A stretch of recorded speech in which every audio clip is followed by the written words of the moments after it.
नमस्कार दोस्तों, success point GK में आप सभी का एक बार फिर से स्वागत है। मैं किरण आज आपको एक नए टॉपिक के बारे में बताना चाहती हूँ जो सभी प्रतियोगी परीक्षाओं के लिए उपयोगी है। इस वीडियो को अंत तक ज़रूर देखें और वीडियो को लाइक कीजिए, सब्सक्राइब कीजिए और शेयर कीजिएगा। हमारा आज का टॉपिक है राजस्थान के प्रमुख त्यौहार। जैसा कि हमें पता है, अलग अलग धर्म के अलग अलग त्यौहार मनाए जाते हैं। इस पार्ट में हम केवल हिंदू धर्म के त्योहारों पर चर्चा करेंगे। नेक्स्ट पार्ट में हम अन्य धर्मों के त्योहारों के बारे में चर्चा करेंगे। चलिए शुरू करते हैं राजस्थान के प्रमुख त्यौहार। राजस्थान में त्यौहार राष्ट्रीय पंचांग, जो कि शक संवत पर आधारित है, के आधार पर मनाए जाते हैं। शक संवत पर आधारित राष्ट्रीय पंचांग को 22 मार्च 1957 को अपनाया गया। शक संवत के बारे में मैं आपको बता देती हूँ। यह अंग्रेजी कैलेंडर से 78 वर्ष पीछे रहता है और विक्रम संवत अंग्रेजी कैलेंडर से 57 वर्ष आगे रहता है। जैसा कि हमें पता है, हमारे राजस्थान के त्यौहार हिंदी महीनों के अनुसार चलते हैं। तो आइए एक बार हम हिंदी महीनों के नाम देख लेते हैं।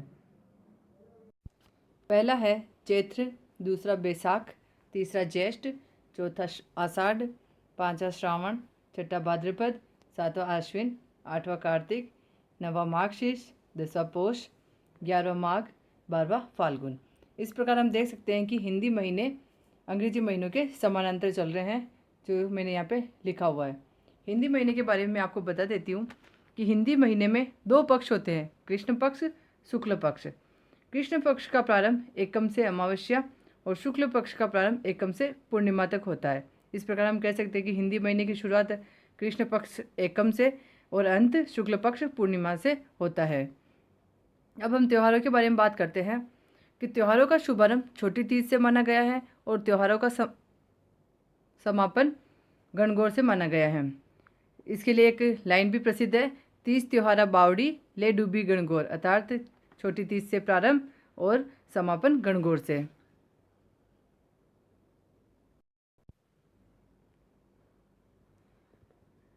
त्योहारों का प्रारंभ छोटी तीज से माना गया है, तो इसका महीना है श्रावण माह है। श्रावण शुक्ल तृतीया को छोटी तीज मनाई जाती है। इस दिन तीज व गणगौर से एक दिन पहले सिंजारा लाया जाता है। सिंजारा क्या होता है? सिंजारा विवाहित स्त्रियों के पीहर से आने वाले श्रृंगार वस्त्र आदि को कहते हैं, जिसमें लहरिया, ओढ़नी आदि होते हैं। जयपुर की तीज की सवारी सर्वाधिक प्रसिद्ध है। इसके बाद श्रावण अमावस्या, इस दिन हरियाली अमावस्या मनाई जाती है। अजमेर में मांगलियास गांव में वृक्ष मेला लगता है। बुढ़ा जोहड़ व डिग्गीपुरी का राजा मेला भी इसी दिन लगता है। इसके बाद आती है श्रावण पूर्णिमा। श्रावण पूर्णिमा को हम रक्षाबंधन मनाते हैं। रक्षाबंधन के बारे में आप सभी को पता है कि भाई बहन का त्यौहार है। इसी को नारियल या सत्य पूर्णिमा भी कहते हैं। इस दिन अमरनाथ यात्रा का समापन भी होता है। इसके बाद आगे वाला महीना है भाद्रपद माह है। इस महीने की शुरुआत में कृष्ण तृतीया, तृतीया को बड़ी तीज, बूढ़ी तीज, कजली तीज, सातुड़ी तीज आदि नामों से प्रसिद्ध तीज मनाई जाती है। मारवाड़ का करवा चौथ भी कहा जाता है इसे। और इस दिन सुबह किए जाने वाले भोजन को धमोली कहा जाता है। इस दिन औरतें नीम की पूजा करती है। कजली तीज का मेला बूंदी का प्रसिद्ध है। उसके बाद आती है कृष्ण छठ। कृष्ण छठ को उप छठ मनाई जाती है। इसे चंद्र षष्ठी व्रत भी कहा जाता है। कृष्ण उप छठ के बाद कृष्ण अष्टमी आती है। इस दिन कृष्ण जन्माष्टमी मनाई जाती है, क्योंकि इस दिन श्री कृष्ण का जन्म हुआ था। उप छठ की एक बात और ध्यान रखने योग्य है कि इस दिन सूर्यास्त के बाद जो भी कन्याएं या औरतें होती है वो खड़ी रहती है और चंद्रमा निकलने के बाद ही अपना व्रत खोलती है। कृष्ण जन्माष्टमी के दिन श्री कृष्ण का जन्म हुआ था। इसी दिन जाम्बोजी का जन्म भी हुआ था और मेहाजी का जन्म भी हुआ था। और इस दिन शक्कर पीर बाबा का उर्स लगता है चिड़ावा झुंझुनू में। उसके बाद आती है कृष्ण नवमी। इस दिन गोगा नवमी मनाई जाती है और गोगा जी का मेला गोगा मेड़ी में लगता है, जो कि नौहर हनुमानगढ़ में है। इसके बाद आती है कृष्ण द्वादशी, जिसे बच्छ बारस भी कहा जाता है। इस दिन स्त्रियां पुत्र की मंगल कामना के लिए व्रत करती है। इस दिन गाय व बछड़ों की पूजा की जाती है। उसके बाद है अमावस्या। अमावस्या को सतिया अमावस्या भी कहते हैं। इसके बाद शुक्ल द्वितीया को बाबेरी बीज मनाई जाती है। इस दिन रामदेव जी का जन्म हुआ था और रामदेव जी का सबसे प्रसिद्ध मेला रामदेवरा में लगता है, जो कि जैसलमेर में है। उसके बाद शुक्ल चतुर्थी को गणेश चतुर्थी मनाई जाती है। इसे गणेश जन्मोत्सव के रूप में मनाते हैं। इसे चतरा चौथ भी कहा जाता है। और गणेश जी का प्रसिद्ध मंदिर त्रिनेत्र गणेश जी सवाई माधोपुर में है और रणथंभौर में इसका मेला लगता है। इसके बाद आती है शुक्ल पंचमी को ऋषि पंचमी मनाई जाती है। ऋषि पंचमी जाने अनजाने पापों को धोने के लिए किया जाने वाला व्रत है। माहेश्वरी और कायस्थ समाज का रक्षाबंधन भी इसी दिन मनाया जाता है। इसके बाद है शुक्ल अष्टमी। इसको राधा अष्टमी के रूप में मनाते हैं और निम्बार्क संप्रदाय का मेला भी इसी दिन लगता है, जो कि सलेमाबाद किशनगढ़ में है। इसके बाद शुक्ल दशमी को तेजा दशमी के रूप में मनाया जाता है। इस दिन रामदेव जी की पुण्यतिथि भी है और तेजा जी का मेला पर्वतसर नागौर में लगता है और रामदेव जी का मेला रुणेचा जैसलमेर में लगता है और इसी दिन खेजड़ली का वृक्ष मेला भी लगता है। उसके बाद है शुक्ल एकादशी। इस दिन जलजूलनी ग्यारस मनाई जाती है, जिसे रेवाड़ी ग्यारस भी कहते हैं। देवताओं को बेवाण में बिठाकर जलाशय में स्नान करवाया जाता है। इसके बाद आती है शुक्ल चतुर्दशी, जिसे अनंत चतुर्दशी के रूप में मनाते हैं। इस दिन गणेश प्रतिमाओं का विसर्जन किया जाता है। जो गणेश चतुर्थी के दिन प्रतिमाएं बिठाई गई, उनका शुक्ल चतुर्दशी में उनका विसर्जन किया जाता है। इसके बाद है पूर्णिमा से अश्विन अमावस्या तक श्राद्ध पक्ष चलता है और इसी समय सांझी का त्यौहार भी मनाया जाता है।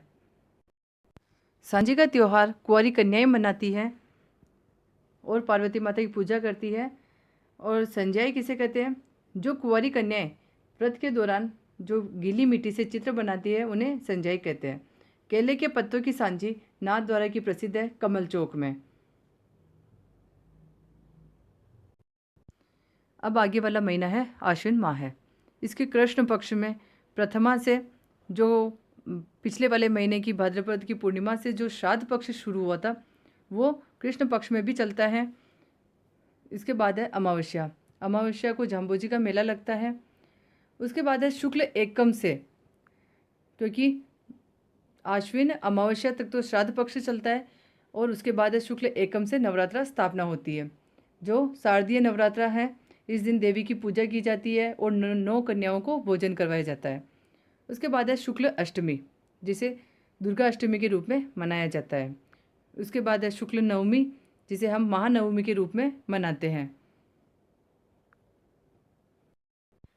आगे है शुक्ल दशमी, जिसे विजयादशमी के रूप में मनाया जाता है और इसे दशहरे के नाम से भी जाना जाता है। प्रसिद्ध रावण मंदिर जोधपुर में है। इस दिन शमी वृक्ष की पूजा की जाती है। लीलटांस पक्षी का दर्शन शुभ माना जाता है और रावण दशहरे का प्रसिद्ध मेला कोटा में लगता है। उसके बाद है पूर्णिमा, इसे शरद पूर्णिमा के रूप में मनाया जाता है। इसी को रास पूर्णिमा और वाल्मीकि जयंती भी कहा जाता है। इस दिन कार्तिक स्नान प्रारंभ होता है और इसी दिन मारवाड़ महोत्सव भी आयोजित होता है। शरद पूर्णिमा को रास पूर्णिमा इसलिए कहा जाता है क्योंकि इस दिन पूरे वर्ष में इसी दिन चंद्रमा अपनी 16 कलाओं के साथ परिपूर्ण होता है और सबसे ज़्यादा रोशनी भी इसी दिन होती है। उसके बाद अगला वाला महीना है कार्तिक माह है। कार्तिक माह की चतुर्थी को करवा चौथ मनाया जाता है।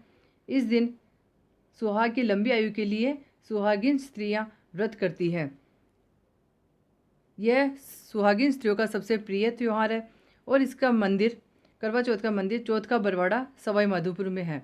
इसके बाद है कृष्ण त्रयोदशी, जिसे धनतेरस के रूप में मनाया जाता है। इस दिन धनवंतरी की पूजा की जाती है, बर्तन खरीदे जाते हैं और चांदी खरीदना शुभ माना जाता है। कार्तिक माह की चतुर्दशी को रूप चौदस भी कहा जाता है और इस दिन छोटी दीपावली के रूप में भी मनाया जाता है। उसके बाद है अमावस्या को दीपावली का त्यौहार मनाया जाता है। दीपावली का त्यौहार हमें सभी को पता ही है। इसी दिन महावीर स्वामी व दयानंद सरस्वती की पुण्यतिथि भी है। इसके बाद शुक्ल एकम को गोवर्धन पूजा की जाती है। इसी दिन सुबह गाय के गोबर से गोवर्धन की पूजा की जाती है। इसे अन्नकूट महोत्सव के रूप में भी मनाया जाता है। सबसे प्रसिद्ध अन्नकूट महोत्सव का नाथद्वारा में मनाया जाता है। इस दिन मंदिरों में भोग लगाया जाता है। उसके बाद है शुक्ल द्वितीया। इस दिन भाई दूज मनाई जाती है। इसे यम द्वितीया भी कहा जाता है। उसके बाद है शुक्ल नवमी। इसे आंवला नवमी के रूप में मनाया जाता है। इसे अक्षय नवमी भी कहा जाता है और इस दिन केवल आंवले का सेवन ही अधिक से अधिक किया जाता है। उसके बाद है शुक्ल एकादशी। इसे अनेक नामों से जाना जाता है, जैसे कि देव उठनी ग्यारस, देवोत्थान, देव प्रबोधिनी, तुलसी एकादशी। इस दिन देवता उठ जाते हैं, इसलिए इसे देव उठनी ग्यारस भी कहा जाता है। इसके बाद है पूर्णिमा। पूर्णिमा को गुरु नानक जयंती मनाई जाती है। पुष्कर में मेला आयोजित होता है। कपिल मुनि का मेला भी लगता है कोलायत बीकानेर में। आगे वाला है मार्गशीर्ष माह। मार्गशीर्ष की कृष्ण अष्टमी को काल भैरव अष्टमी के रूप में मनाया जाता है। शुक्ल एकादशी को गीता जयंती के रूप में मनाया जाता है। इसमें ज़्यादा त्यौहार नहीं है। इसके बाद है पौष माह। पौष माह की कृष्ण दशमी को पार्श्वनाथ जयंती मनाई जाती है और शुक्ल सप्तमी को गुरु गोविंद सिंह जयंती मनाई जाती है।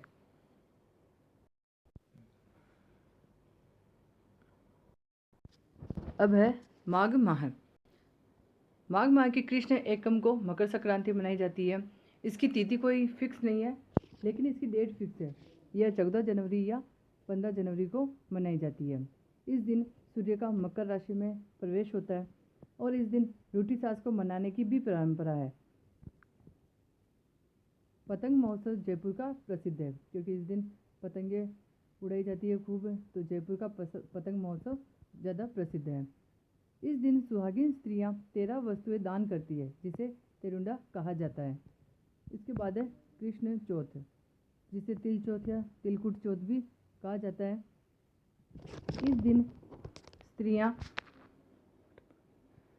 इस दिन श्री गणेश जी व चौथ माता की कहानी सुनकर तिलकुट्टे का भोग लगाया जाता है।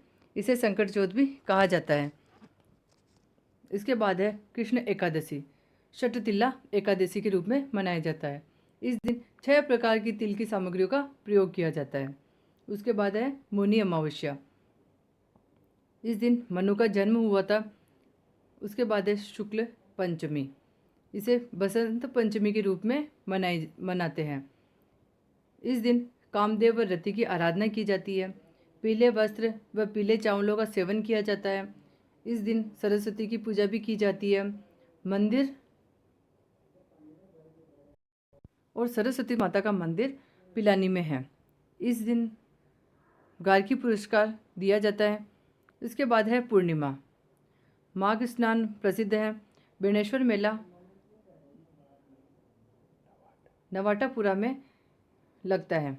इसे भीलों का कुंभ भी कहा जाता है और बागड़ का पुष्कर भी कहा जाता है। इसी दिन बेणेश्वर धाम की स्थापना हुई थी और इसी दिन मरु महोत्सव भी मनाया जाता है, जो कि जैसलमेर में है। आगे वाला महीना है फाल्गुन माह। फाल्गुन माह की कृष्ण त्रयोदशी को महाशिवरात्रि के रूप में मनाया जाता है। इस दिन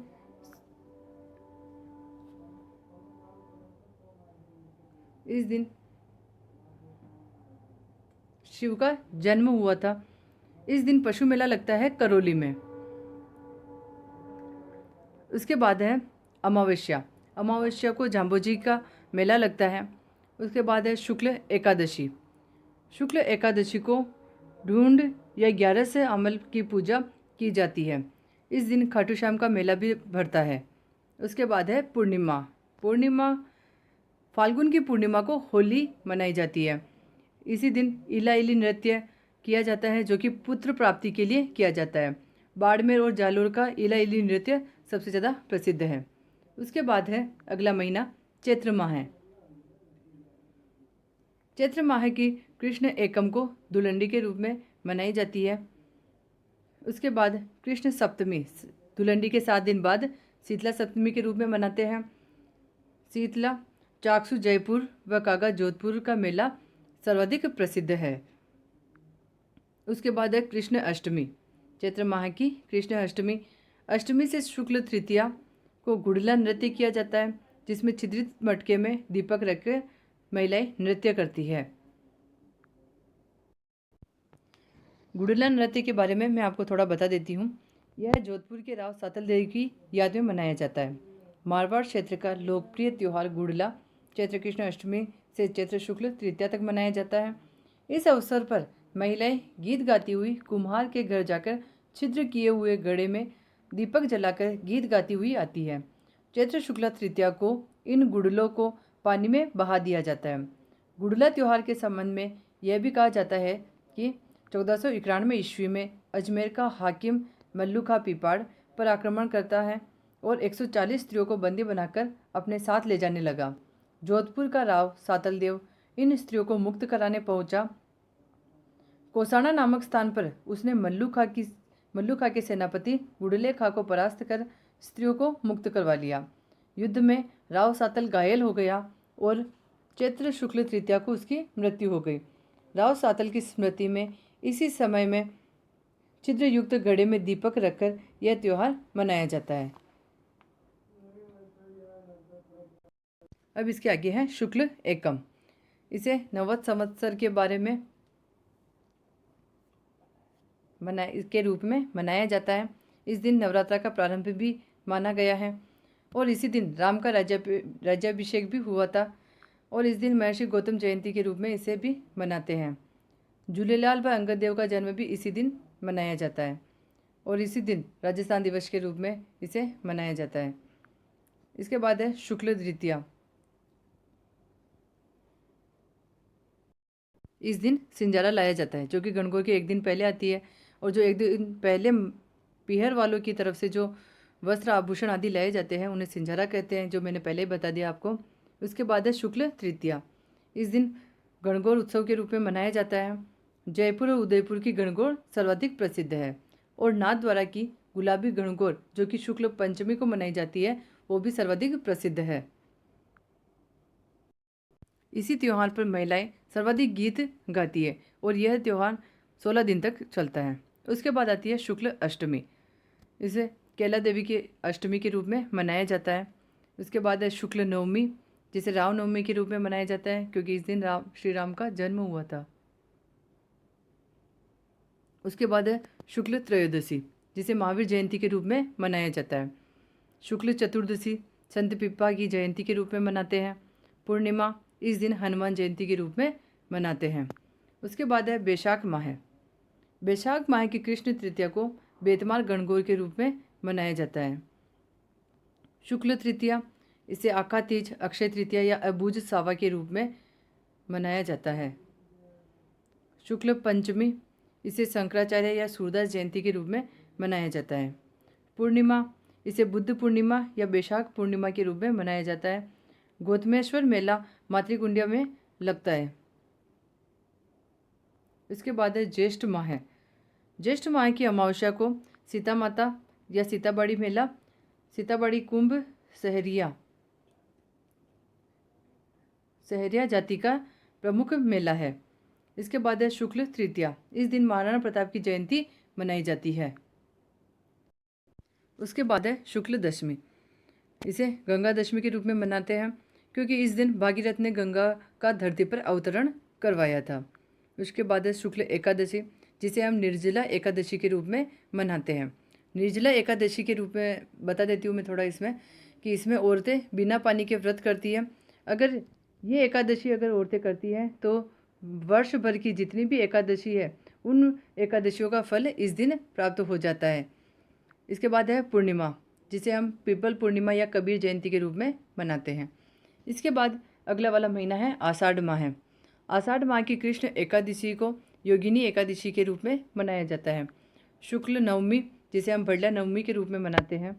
उसके बाद है शुक्ल एकादशी।